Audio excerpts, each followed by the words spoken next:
Hello, everyone, and welcome back to this edition of the GSMC Fantasy Sports Podcast. Thank you guys yet again for tuning in. My name, as always, is Christopher Shepard. We are going to have a fantastic show ahead for you guys, and if you're a fantasy football fan, I would get excited about today's show. We are going to do a division-by-divisional breakdown of each and every division in the NFL. We are going to start with the AFC. This is going to be an all AFC show. We're going to have one NFC division within today's show, and that is the NFC East. So if you're an East Coast boy like me, you will want to pay attention to that segment. It should be a fascinating deep dive into the world of fantasy football before the upcoming NFL season. But before we begin today's show, I always ask that you like, follow, and subscribe to the show. We also do receive a lot of tips and donations, so if you do feel so inclined, please leave them at the link gsmc.cloud. There's a huge support to both me, my fellow podcasters, and the network as a whole, so do please consider doing that. If you also want to leave any questions, comments, or concerns about certain segments I've done in the past, they will be answered at the beginning of the next episode, so do please consider that. Now, without further ado, let us jump right into a fantasy football full show. It should be chock full of excitement and thrilling storylines. We'll begin with one of the best conferences, if not the best, not conferences, divisions in all of football, and that is the AFC North. Now, this division is chock full of talent, like I've said. It has so many interesting players and storylines. I've thought about whether or not we should break it down position by position, but we should do it team by team because each team in their own right has an interesting story to tell in terms of fantasy. So without further ado, let us jump right into that.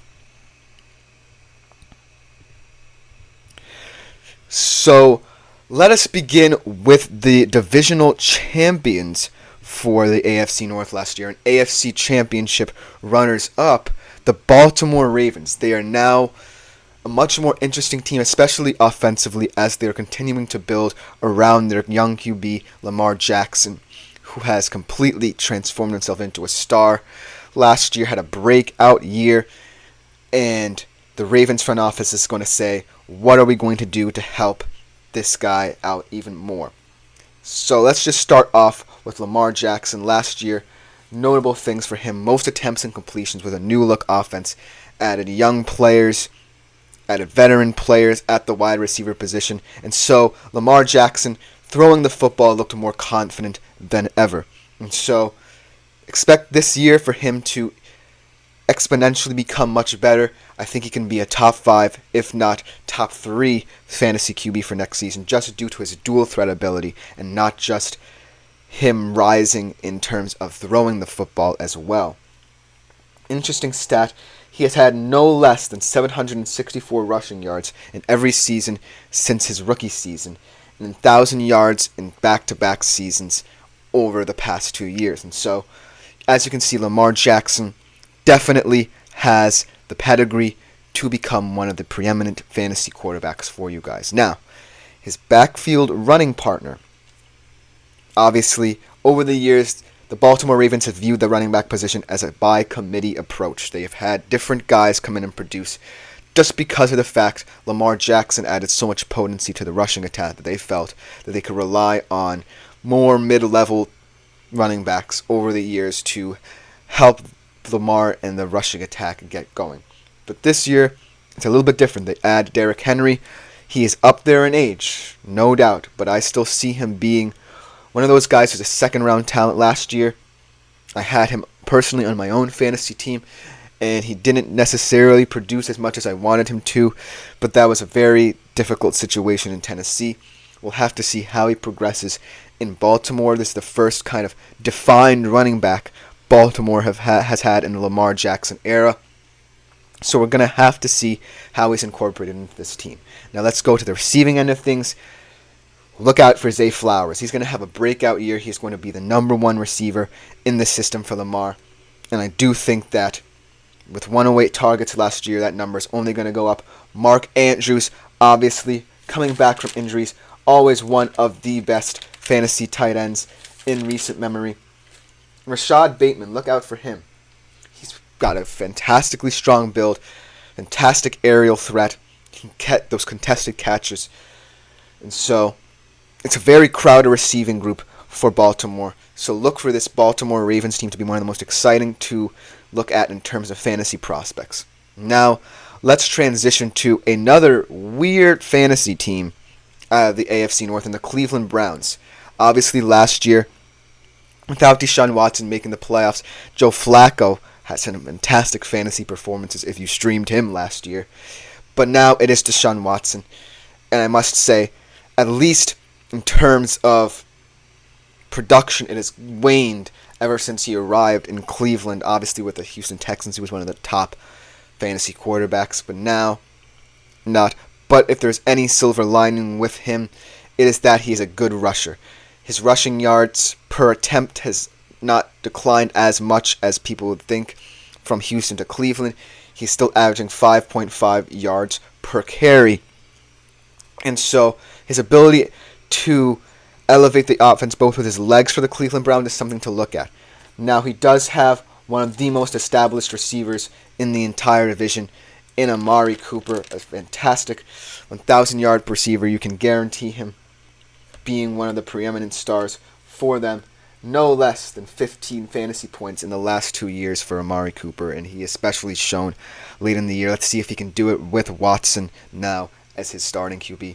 In terms of running, how about Jerome Ford? Obviously, Nick Chubb is coming back from a harrowing injury, and so maybe he's not going to have as many carries. They're going to want to ease him back into that backfield. But Jerome Ford, last year had 23 runs of 10-plus yards. So look for Jerome Ford to be a big play running back.